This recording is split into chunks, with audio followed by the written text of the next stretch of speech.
রাজনীতির খবর হুগলিতে প্রচার শুরু করে দিল বিজেপি। লোকসভা নির্বাচনের দিনই ঘোষণা হয়নি, এখনই প্রচার শুরু বিজেপির। বিশেষ করে চুঁচুড়ায় নাম ছাড়াই, প্রার্থীর নাম ছাড়াই দেওয়াল লিখন শুরু করলো পদ্ম। দুর্নীতিমুক্ত রাজ্য গড়তে ভোট দিতে আবেদন। আর তৃণমূল কি বলছে? এখনো তো লোকসভা নির্বাচন দেরি আছে, ঘোষণাই হয়নি এখনো দিনক্ষণ। গাছে কাঁঠাল, গোঁফে তেল। জেলা সভাপতির লেখার যে প্রক্রিয়া, সেটা নির্দেশ অনুযায়ী আমরা চুঁচুড়ায় 1 নম্বর মণ্ডলে আমরা দেওয়াল লিখলাম। আজকে নাড্ডাজির তরফ থেকে শুরু হয়েছে, তো পরপর যতগুলো প্রেসিডেন্ট আছে, এরপরে আমাদের মণ্ডল সভাপতি আছে, তারা লিখবেন, এরপরে বুথ সভাপতি তারা লিখবেন। এইভাবে একটা প্রক্রিয়া চলছে।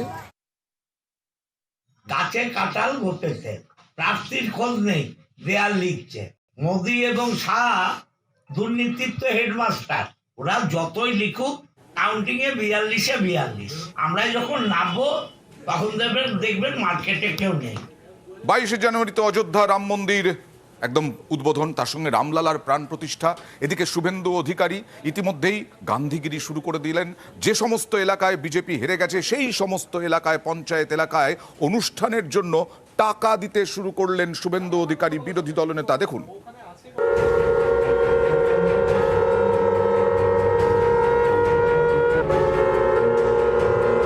22শে জানুয়ারি অযোধ্যায় মেগা শো, রাম মন্দিরের উদ্বোধন, রামলালার প্রাণ প্রতিষ্ঠা। ওই দিন নিজের নিজের এলাকাতেই থাকবেন বাংলার বিজেপি বিধায়করা, নানা রকম অনুষ্ঠান করবেন। নন্দীগ্রামে বিশেষ অনুষ্ঠানের আয়োজন করেছেন বিধায়ক শুভেন্দু অধিকারী। এই অনুষ্ঠান করার জন্য তিনি টাকাও দিচ্ছেন। এখানেই তাঁর গান্ধীগিরি। পঞ্চায়েত ভোটে নন্দীগ্রামের যেখানে যেখানে বিজেপি হেরেছে, সেই সব এলাকার জন্য বেশি বরাদ্দ করেছেন শুভেন্দু। নন্দীগ্রাম বিধানসভা এলাকায় 17টি গ্রাম পঞ্চায়েত, এর মধ্যে বিজেপির দখলে 11টি, বাকি 6 পঞ্চায়েতে তৃণমূলের বোর্ড। 22 তারিখ প্রতিটি বাড়িতে যাতে অকাল দীপাবলি অনুষ্ঠান হয়। বিজেপির দখলে থাকা পঞ্চায়েত এলাকার জন্য বরাদ্দ 20,000 টাকা। যেসব পঞ্চায়েতে বিজেপি হেরেছে, সেখানে বরাদ্দ 30,000 টাকা। বিধানসভা কেন্দ্রের নাম নন্দীগ্রাম, আর সেই কেন্দ্রের বিধায়কের নাম শুভেন্দু অধিকারী। সেখানেই এই কর্মসূচি, এবং বিজেপির এই কর্মসূচিকে ঘিরে বিজেপির অন্দরমহলেও প্রশ্ন উঠেছে। কোথাও কম বেশির বিষয়টা নয়, এটা তো আরও ভালো জিনিস হয়েছে যে উনি যেখানে পরাজিত পঞ্চায়েত, সেখানে আরও বেশি সহযোগিতা করে তাদের মধ্যে যে আবেগ বা উদ্দীপনার যে জায়গাটা, সেই জায়গাটা তাদের আরও বাড়িয়ে তুলছে। এটা খুব ভালো জিনিস। বিধায়ক তহবিল কিংবা দলের টাকা নয়, গ্রামের প্রচারে ব্যক্তিগতভাবে খরচ করছেন শুভেন্দু অধিকারী। রাম মন্দির উদ্বোধনের দিন প্রতি বাড়িতে প্রদীপ জ্বালাতে বলেছেন প্রধানমন্ত্রী। সেই মতো নন্দীগ্রামের বিভিন্ন জায়গায় প্রদীপ বিলি করেছেন শুভেন্দু অধিকারী। মাটির প্রদীপ বাজারে 6 টাকা করে, আমি সংগ্রহ করেছি কুমোরদের কাছ থেকে 3 টাকা করে নিয়েছি। কুমোররা আমাকে বলছে এ তো 1 টাকা লাভ। শুধুমাত্র অযোধ্যার তীর্থক্ষেত্র তৈরি নয়, একে কেন্দ্র করে অর্থনৈতিক জোয়ার। আমরা তো ঝান্ডা সাজাবো, কোলাঘাট থেকে দীঘা, ক্ষুদিরাম মোড় থেকে তেখালি ব্রিজ, ধ্বজে ভরে যাবে। হাজার হাজার টেলারিং এর লোকরা ধ্বজ কাটছে। ভারতীয় সংবিধান আমাদের এই শিক্ষা দেয়, কোনো জনপ্রতিনিধির কোনো নিজস্ব ধর্ম থাকতে নেই। লোডশেডিং করে জেতা বিধায়ক অপবিত্র, অবৈধ অর্থ তিনি পবিত্র কাজে ব্যবহার করার চেষ্টা করছেন। ধিক্কার জানাই, এর বিরুদ্ধে আমাদের প্রতিবাদ থাকবে। শুভেন্দু কামিলার সঙ্গে সুজিত ভৌমিক, নিউজ 18 বাংলা। 22শে জানুয়ারি অযোধ্যায় রাম মন্দির উদ্বোধন, রামলালার প্রাণ প্রতিষ্ঠা। 22শে জানুয়ারি এখানে একেবারে হাজিরা থেকে পার্ক সার্কাস পর্যন্ত সম্প্রীতি মিছিলের ডাক দিলেন মমতা বন্দ্যোপাধ্যায়। এমনকি মন্দির, মসজিদ, গুরুদুয়ারা, চার্চ সব ছুঁয়ে এই মিছিল যাবে পার্ক সার্কাস। যদিও মমতা বন্দ্যোপাধ্যায় এটাকে পাল্টা বলতে নারাজ। 22শে জানুয়ারি আমি নিজে একটা র্যালি করব। আমি প্রথমে নিজে কালী মন্দিরে যাব। আমি মা কালীকে পুজো দিয়ে হাজরা থেকে সর্বধর্মের মানুষকে নিয়ে মিছিল করে পার্ক সার্কাস ময়দানে গিয়ে আমরা একটা মিটিং করব। মা কালীকে ছুঁয়ে মন্দির, মসজিদ, গুরুদ্বারা, ওখানে অনেক গির্জাও আছে, সবকিছুকে ছুঁয়ে সব ধর্মের মানুষকে নিয়ে আমরা একটা র্যালি করব। আর আমি জেলাগুলোকে বলবো, প্রত্যেকটা জেলায় ব্লকে ব্লকে সেদিন 22শে জানুয়ারি বেলা 3টে সম্প্রীতি মিছিল হবে সবাইকে নিয়ে। আমি কোনো পাল্টা করছি না, আমি কোনো প্রতিবাদ করছি না, এটা আমার দলের প্রোগ্রাম। আবার নিয়ে আসতে হচ্ছে সেই বেতাজ বাদশাকে। শেখ শাহজাহান 5ই জানুয়ারি থেকে এখনো অধরা, এখনো গ্রেফতার করতে পারেনি পুলিশ। আর শেখ শাহজাহানের বাড়ির সামনে সিসি ক্যামেরা বসানোর নির্দেশ বিচারপতির। শেখ শাহজাহানের বাড়ির সামনে সিসি ক্যামেরা বসানোর নির্দেশ, শুধু তাই নয়, তদন্তের প্রয়োজনে ইডি আবার শেখ শাহজাহানের বাড়িতে নথি শাহজাহানের বাড়িতে যেতে পারে, প্রয়োজনে আবার নথি বাজেয়াপ্ত করুক ইডি। রাজ্য পুলিশকে যথাযথ নিরাপত্তার পরামর্শ হাইকোর্টের, রাজ্যকে তদন্তে অগ্রগতি জানানোর নির্দেশ।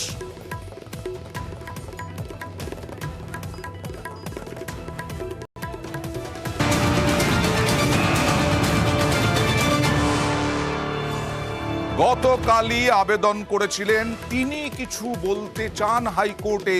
শেখ শাহজাহান বেতাজ বাদশা, তাকে ধরতে পারেনি পুলিশ, কিন্তু তার আইনজীবী মারফত তিনি আবেদন করলেন। প্রশ্ন উঠল, আত্মসমর্পণ করছেন না কেন? বিচারপতি তোপের মুখে আইনজীবী। তারপরে আজকেই সেই আবেদন প্রত্যাহার করে নিলেন শেখ শাহজাহান। সন্দেশখালির ঘটনার পর তিনি তো এখনো নিখোঁজ, আত্মসমর্পণ করছেন না কেন প্রশ্ন ছিল আদালতের।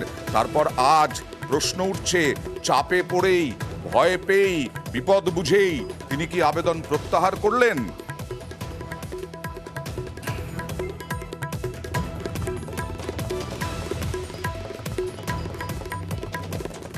আমরা খবর করি মানুষের ভালোর জন্য, আপনাদের জন্য, যাতে কোনো রকম কোনো বেআইনি অবৈধ কাজ প্রশাসনের নজরে আসে যাতে না হয়। যেমন কোপাই নদী বুঝিয়ে বেআইনি নির্মাণ হচ্ছিল। শান্তিনিকেতনে বোলপুরে কোপাই নদী, বহু দিনের বহু মানুষের একটা মিষ্টি মধুর সম্পর্ক, সেই কোপাই নদী দখল হয়ে যাচ্ছে। আজকে ব্যবস্থা নেওয়া হলো খবরের জেরে এবং বেআইনি নির্মাণ ভাঙার নির্দেশ। দেখুন,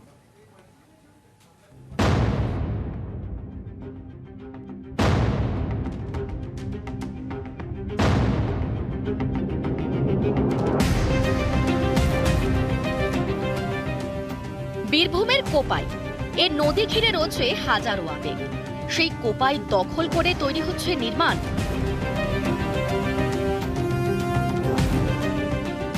গত রবিবার এই খবর দেখায় নিউজ 18 বাংলা, তারপরেই তৎপরতা।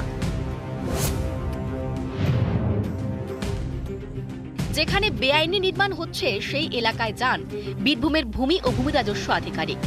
সমস্ত নথি খতিয়ে দেখেন, তারপরেই নির্দেশ দেন এই জমিতে কোনো রকম নির্মাণ করা যাবে না। কনস্ট্রাকশনের কাজ বন্ধ, এই মৌজায় সুপ্রিম কোর্টে কেস চলছে। রেস্ট্রিক্টেড মৌজা, এগুলো বন্ধ করুন, আপনার কাজ লোক যেন না থাকে। রবিমোহনপুর রেস্ট্রিক্টেড 11টা মৌজার মধ্যে এটা পড়ছে। হ্যাঁ, এটা সুপ্রিম কোর্টের নির্দেশ আছে।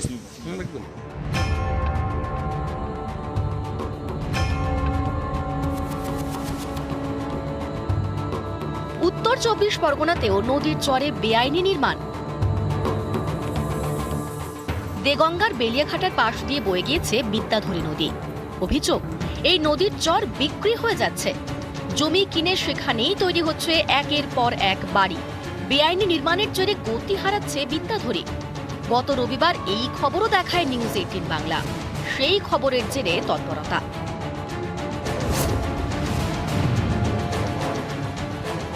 মঙ্গলবার এলাকায় যান দেগঙ্গার বিএলআরও, সেচ দপ্তরের আধিকারিকরা। কোথায় কোথায় বেআইনি নির্মাণ হয়েছে তা খতিয়ে দেখেন। এরপরেই বেআইনি নির্মাণ ভেঙে ফেলার নির্দেশ দেন। গতকাল অলরেডি ইরিগেশন ডিপার্টমেন্টের ইঞ্জিনিয়ার ভিজিট করে গেছিলেন, সেই মারফত ওরা একটা রিপোর্ট দিয়েছে। আমরা এডিএম স্যারের মারফত আমরা খবরটা পেয়ে এসে দেখে গেলাম। আমরা এডিএম ম্যাডাম স্যারকে অলরেডি ইনফরমেশন করবো, যা দেখলাম। ওদের দেখে আমার একটু প্রয়োজন হয়েছিল জায়গার, ওইখানে আমি ঘরটা করেছি। এবার এখন অফিস থেকে লোক এসে তারা এখন বাধা দিচ্ছে, ঘর আর হবে না। কি করতে হবে এখন বলছে ভেঙে ফেল। বোলপুর এবং দেগঙ্গা থেকে ইন্দ্রজিৎ রুজ এবং জিয়াউল আলম, নিউজ 18 বাংলা। এই সব বেআইনি অবৈধ কাজ আমরা তুলে ধরি, আবার হুমকিও শুনতে হয়, ঝুঁকিও আছে আমাদের। একটা ছবি দেখাবো এবার, দেখুন তো, একটা ছবি দেখুন। পাইপ, এরা হচ্ছে ইছামতি নদী থেকে পাইপ চলে যাচ্ছে, চলে গিয়ে একটা পুকুরে চলে যাচ্ছে। কোনো ট্রাক্টর নেই, কোনো লোকজন নেই। দেখি অভ্যস্ত আমরা যে পুকুর চুরি কিভাবে হয়। এখানে নদী চুরি হচ্ছে পাইপের মাধ্যমে, পলিমাটি চুরি হয়ে পুকুর মালিক তার পুকুর ভরাট করে দিচ্ছেন কিভাবে দেখুন।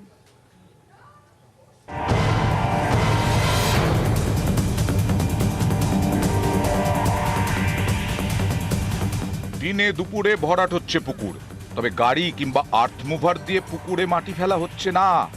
উত্তর 24 পরগনার হাসনাবাদে নিঃশব্দে পুকুর ভরাট করা হচ্ছে অন্যভাবে। মোটর চালিয়ে পাইপের মাধ্যমে নদী থেকে পলি তোলা হচ্ছে, তারপর সেই পলি পাইপের মাধ্যমে পুকুরে ফেলা হচ্ছে। এভাবেই হাসনাবাদের বরুণহাট বাজারের কাছে চলছে পুকুর ভরাট। এখান থেকে 900 মিটার দূরে ইছামতি।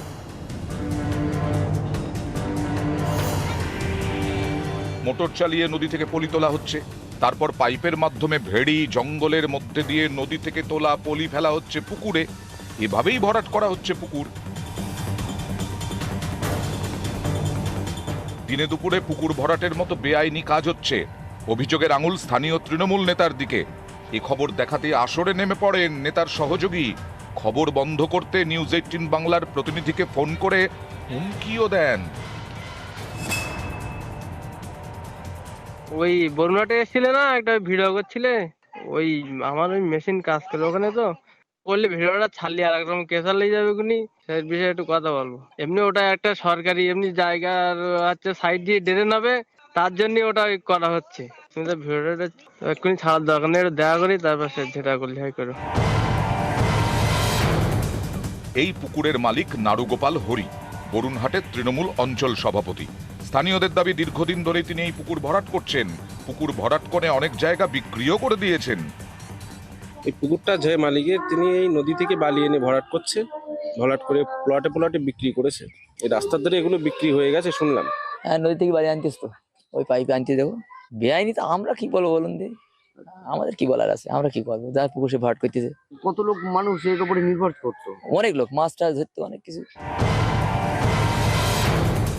একে পুকুর ভরাট, তার উপরে নদী থেকে পলি চুরি, জোড়া অপরাধ। কিন্তু যিনি এই পুকুরের মালিক, যিনি তৃণমূলের অঞ্চল সভাপতি, তিনি এসবের মধ্যে দোষের কিছু দেখছেন না। ওটা কোনো পুকুর না, ওটা এমনি জমি, বিলেন জমি। ওখানে জল জমে এমনি, আর সাইডে রাস্তা ভেঙে যাচ্ছে। প্রধানকে বলে ইমার্জেন্সি ড্রেন করছি, আপনি যা বলবেন সবই পেন আপনার কাছে, তাহলে কিছু হবে না পৃথিবীতে, কোনো কাজ হবে না। মাটি কাটা নিষেধ, আপনার বালি ভরাট করা নিষেধ। এটা তো আমি জানি না ব্যাপার, আমি খোঁজ নিয়ে দেখছি। মহকুমা শাসক বলেছেন অবৈধভাবে নদী থেকে বালি তোলা এবং অবৈধভাবে পুকুর ভরাটের বিরুদ্ধে তিনি ব্যবস্থা নেবেন, কিন্তু কবে? জানতে চায় বরুণাট এলাকার সাধারণ মানুষ। হাসনাবাদ থেকে অনুপম সাহার রিপোর্ট, নিউজ 18 বাংলা। আমরা চুরির খবর করছি, কিন্তু চোরেরা আমাদের কি বলছে? আমাদের দমাতে পারবা না। ধূপগুড়ির ডুডুয়া নদীতে বালি চুরি দেদার আমরা দেখিয়েছি, প্রশাসন ব্যবস্থা নিয়েছে। এপারে বন্ধ হয়েছে, নতুন করে শুরু হয়েছে ডুডুয়া নদীর ওপারে বালি চুরি। প্লিজ বন্ধ করুন একদম।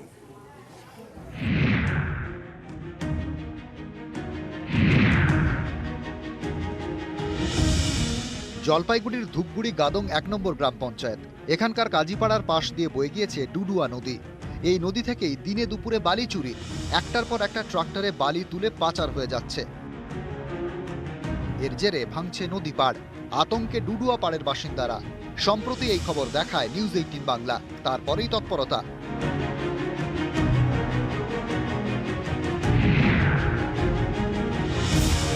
ডুডুয়া পাড়ে অভিযান শুরু ধূপগুড়ি থানার পুলিশের। এর জেরে বেআইনিভাবে বালি তোলা বন্ধ, দেখা নেই কোনো ট্রাক্টরের। আপনাদের খবরের পরে পুলিশ প্রশাসনের একটা তৎপরতা ছিল, আপাতত ওটা বন্ধ আছে। আপনাদের ধন্যবাদ জানাই অশেষভাবে, ঠিক আছে, যে আপনারা একটা খবর করার পরে বালি পাচারটা বন্ধ হয়ে গেছে ধূপগুড়িতে। ডুডুয়ার এক পাড়ে ধূপগুড়ি, এখানে বালি পাচার বন্ধ। অন্য পাড়ে আলিপুরদুয়ারের ফালাকাটার ধনীরামপুর, সেখানে কিন্তু এখনো চলছে বালি পাচার। নদীর পাড়ে ট্রাক্টর, তাতে তোলা হচ্ছে বালি, এরপর সেই বালি পাচার হয়ে যাচ্ছে। ধনিরামপুর একপাশে ধূপগুড়ি ব্লক এবং এই ডুডুয়া নদী, সেখানে হচ্ছে 3টে ট্রাক্টর দিয়ে কন্টিনিউ বালি তোলা হচ্ছে। আমি দেখে নিচ্ছি, আমি ল্যান্ড দপ্তর এবং পুলিশকে অ্যাক্টিভ করে দিচ্ছি, ওরা চলে যাবে এখনই। হিস্সা শুধু তৃণমূল কংগ্রেস পাচ্ছে তাই নয়, পুলিশ, বিএলআরও যেভাবে তারা এই কাজটাকে মদত দিচ্ছে তা সত্যি অত্যন্ত দুর্ভাগ্যজনক। বাকি জায়গায় যেভাবে চুরি করেছে সেই চুরির জায়গা কমে যাওয়াতে ওরা আজকে প্রাকৃতিক সম্পদ এভাবে নষ্ট করছে এবং অবৈজ্ঞানিকভাবে তুলছে। শাসক দল এ ধরনের কার্যকলাপকে কোনো সময় মদত দেয় না, আগামীতেও দেবে না। কেউ ব্যক্তিগতভাবে তার স্বার্থ চরিতার্থ করার জন্য যদি এ ধরনের কার্যকলাপে যুক্ত হয়ে থাকে, তাহলে নিরপেক্ষভাবে প্রশাসন সেই বিষয়টা খতিয়ে দেখবে। জলপাইগুড়ি থেকে রকি চৌধুরী, নিউজ 18 বাংলা। মন্ত্রীর থেকেও বেশি যায় পঞ্চায়েত প্রধান। উত্তরবঙ্গ উন্নয়ন দপ্তরে বরাদ্দ টাকায় রাস্তা সারাই, সেখানে ঠিকাদারের সঙ্গে বসতে চান তৃণমূল প্রধান, না হলে নাকি রাস্তা হবে না। আর উত্তরবঙ্গ উন্নয়ন মন্ত্রী উদয়ন গুহ ব্যাপক ক্ষোভ উগড়ে দিলেন পঞ্চায়েত প্রধানের বিরুদ্ধে।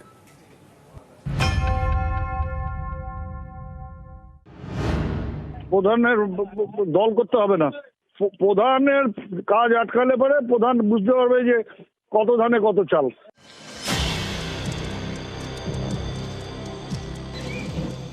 রাস্তার কাজ সবে শুরু হয়েছে, টাকা বরাদ্দ করেছে উত্তরবঙ্গ উন্নয়ন দফতর। অভিযোগ এই কাজেই নাকি বাধা দিচ্ছেন তৃণমূলেরই পঞ্চায়েত প্রধান। এ কথা শুনেই কড়া হুঁশিয়ারি উত্তরবঙ্গ উন্নয়ন মন্ত্রী উদয়ন গুহর। প্রধান কোন দলের? প্রধান তৃণমূলেরই। প্রধানের দল করতে হবে না, প্রধানের কাজ আটকালে পরে প্রধান বুঝতে পারবে যে কত ধানে কত চাল। জলপাইগুড়ির বানাঘাট ব্লকের সাঁকুয়াঝোড়া 1 নম্বর গ্রাম পঞ্চায়েত। এখানেই গয়ের কাঁটার সুভাষপল্লীতে তৈরি হচ্ছে রাস্তা। 1.5 কিলোমিটার রাস্তার জন্য কয়েক কোটি টাকা বরাদ্দ করেছে উত্তরবঙ্গ উন্নয়ন দপ্তর। ঠিকাদার সংস্থার অভিযোগ, এই রাস্তার কাজ বন্ধ করতে হবে বলে চাপ দিচ্ছেন তৃণমূলের পঞ্চায়েত প্রধান। তার প্রশ্ন, কেন রাস্তার কাজ শুরুর আগে তাকে জানানো হয়নি, তাই কাজ বন্ধের চাপ। আমাকে বললো তোমার কে শুরু করতে বললো, আমাকে বললো আমাদের যে কালাবির ছেলেগুলো দাদারা আছে ওরাই শুরু করতে বললো। গ্রামের লোকজন পাশে দাঁড়িয়েছে আপনার? হ্যাঁ আছে। তো কাজ কি বন্ধ করে দিয়েছে? না, কাজ বন্ধ করেনি, আপাতত আমার কাজ চলতেছে। মানে বন্ধ করতে বলেছে? বন্ধ করতে বলছি আমাকে। তো আপনি কি কাজ বন্ধ করেছেন? না, আমি শুধু সময় চেয়েছিলাম, কেননা আমি চাচ্ছিলাম ধাপে ধাপে কাজটা হোক, জলের কাজটা শেষ হয়ে যায়। ওই রাস্তার ঠিকাদারের কাছে আমি 7 দিন সময়, 7 দিন পরে ওনারা হ্যান্ড ওভার করে দিবে, আপনারা 7 দিন পরে কাজটা শুরু করুন, তাহলে কাজটাও সুন্দর হবে।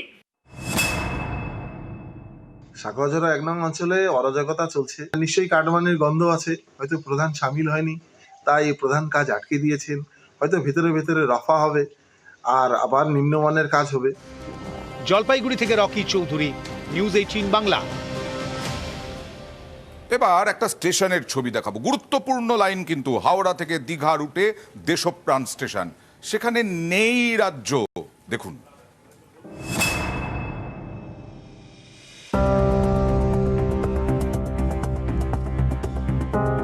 পূর্ব মেদিনীপুরের বাজকুলে দেশপ্রাণ স্টেশন, হাওড়া থেকে দীঘা যাওয়ার পথে গুরুত্বপূর্ণ স্টেশন। প্রতিদিন এখানে যাত্রীদের ভিড়। এমন একটা স্টেশনে নানা সমস্যায় যাত্রীরা নাজেহাল। স্টেশনে কল আছে, কিন্তু কল থেকে জল পড়ে না। স্টেশনে জলের ট্যাঙ্ক আছে, কিন্তু সেটাও কোনো কাজে লাগে না। যাত্রীদের জন্য টয়লেট রয়েছে, কিন্তু টয়লেটের দরজায় সব সময় তালা। যাত্রীদের অভিযোগ, এসব নিয়ে বারবার স্টেশন মাস্টারকে জানিয়েও লাভ হয়নি। জলের ব্যবস্থা খুবই সীমিত, আর শৌচাগার তো নেই। ওদের যে একটা পার্সোনাল আছে টিকিট কাউন্টারের ভিতরে, সেখানেই গিয়ে কোনো রকম সারতে হয়। আমাদের খুব কষ্ট হয়, যাত্রী সাধারণের ভীষণ কষ্ট হয়। রেল কর্তৃপক্ষের নজরে থাকা উচিত ছিল এবং অবিলম্বে একটা ইনিশিয়েটিভ নিয়ে কাজ করাটা উচিত। শৌচাগার এবং পানীয় জল দুটোই। আমরা মহিলারা অত্যন্ত অসুবিধার সম্মুখীন হচ্ছি। প্ল্যাটফর্মে একটা শৌচাগার থাকা ভীষণই প্রয়োজনীয়। ট্রেন কখনো আধ ঘন্টা 1 ঘন্টা করে লেট করছে, তাহলে শৌচাগার না থাকলে এটা একটা চরম অসুবিধায় পড়ছি আমরা। স্টেশনে এসে আমরা পানীয় জল পাবো না, এটা তো হতেই পারে না। ফলে পানীয় জল এবং শৌচাগার তো মানে অতি দ্রুত এ দুটোর সুব্যবস্থা করা প্রয়োজন। 2 নম্বরে তো প্ল্যাটফর্মে ওই বাথরুম নেই, ওই জলের সমস্যা তো আছে। আমরা বিভাগকে এই সমস্যাগুলো জানানো হয়েছে। তমলুকে যে IOW ডিপার্টমেন্ট আছে ওনার আন্ডারে আমাদের যে কাজগুলা দেখা হয়, সবাইকে আমরা জানানো হয়েছে কি যত যথাশীঘ্র হয় আমাদের এখানে কাজটা ভালো করে দিলে যে প্যাসেঞ্জারের পরিষেবাটা খুব ভালো হয়। যাত্রী পরিষেবা নিয়ে যেসব সমস্যার কথা বলছেন মানুষজন তার সমাধান করুক রেল কর্তৃপক্ষ, চাইছেন সকলে। ক্যামেরায় সমীর মাইতির সঙ্গে সুজিত ভৌমিক, নিউজ 18 বাংলা। আরে ও সামহা, না আপনাদেরকে বলছি না, এটা শোলে সিনেমার ডায়লগ। এই শোলে সিনেমার ডায়লগ দিয়ে অভিনব উদ্যোগ মন্তেশ্বর গ্রামীণ হাসপাতালে দেখলে না অবাক হয়ে যাবেন। দেখুন।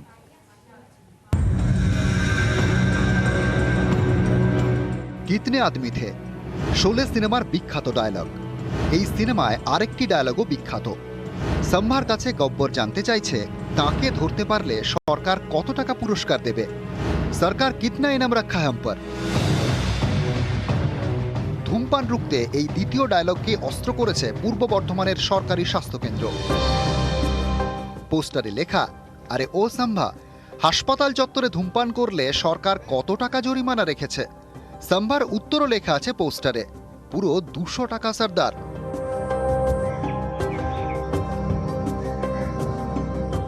শুধু শোলে নয়, ডিওয়ার সিনেমার ডায়লগও ব্যবহার হয়েছে পোস্টারে। শুধু মানুষকে বললে হবে না যে ধূমপান করা যাবে না, কেউই শোনে না। যাদেরকে দেখে সবাই কথা শুনে সেরকম কিছু ছবি দিয়ে, তাদের কিছু ডায়লগ দিয়ে আমরা কিছু পোস্টার করেছি, যাতে মানুষ ওইগুলো দেখে ভয় পায় না, এটা করা উচিত নয়। চেষ্টা করছি আরো যাতে পরিষ্কার পরিচ্ছন্ন থাকে, সে ব্যাপারটা আমরা দেখছি। ফিল্মি পোস্টারে সচেতনতার বার্তা, কিন্তু এতে কি আদৌ কাজ হচ্ছে? প্রশ্নটা উঠছে, কারণ এখনো দেখা যাচ্ছে হাসপাতাল চত্বরে দেদার ধূমপান চলছে। মন্তেশ্বরের প্রাথমিক স্বাস্থ্যকেন্দ্রে যে পোস্টার লাগানো হয়েছিল সচেতনতার জন্য, সেই সচেতনতা মানুষের কবে ফিরবে কে জানে, কারণ তাদের অবাধে এখনও চলছে ধূম্রপান সেখানে। মন্তেশ্বর থেকে নবকুমার রায়, নিউজ 18 বাংলা। আরও একটা বাঁকুড়ার একটা গল্প দেখাবো, সত্যিকারের গল্প। একটা আদিবাসী গ্রাম, পয়লা মাঘ হচ্ছে তাদের নতুন বছর। এই 1 বছর ওই গ্রামে বীরের ভূমিকায় কে থাকবেন তার জন্য পরীক্ষা দিতে হয়। লক্ষ্য ভেদ করলেই তিনি বীর, 1 বছর চালাবেন ওই আদিবাসী গ্রাম।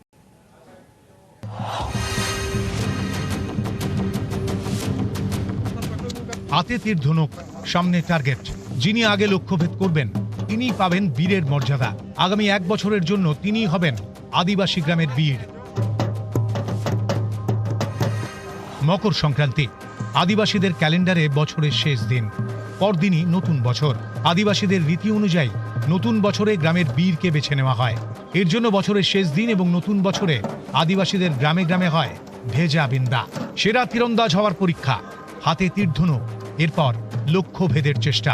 যিনি প্রথমে লক্ষ্যভেদ করবেন তাঁর মাথায় পরিয়ে দেওয়া হয় পাগড়ি, তারপর পা ধুয়ে সম্মান। অশুভ শক্তি আমরা তাকে বিনাশ করব।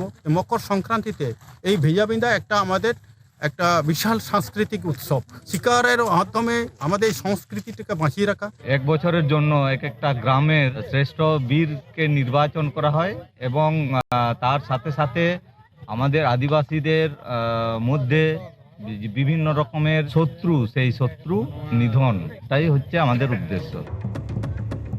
একটা সময় আদিবাসীরা জঙ্গলে থাকতেন, সেই সময় বন্যপ্রাণীদের হামলার ভয় থাকত। এই হামলার হাত থেকে গ্রামের লোকজনকে বাঁচাবে কে? তখনই গ্রামের বীরকে বেছে নেওয়ার চল শুরু হয়। বছরের শুরুতেই নেওয়া হতো পরীক্ষা। তীরধনুক হাতে যিনি সেরা তিনিই গ্রামের বীর। সেই রীতিই চলে আসছে বছরের পর বছর ধরে। বাঁকুড়া থেকে প্রিয়ব্রত গোস্বামী, নিউজ 18 বাংলা।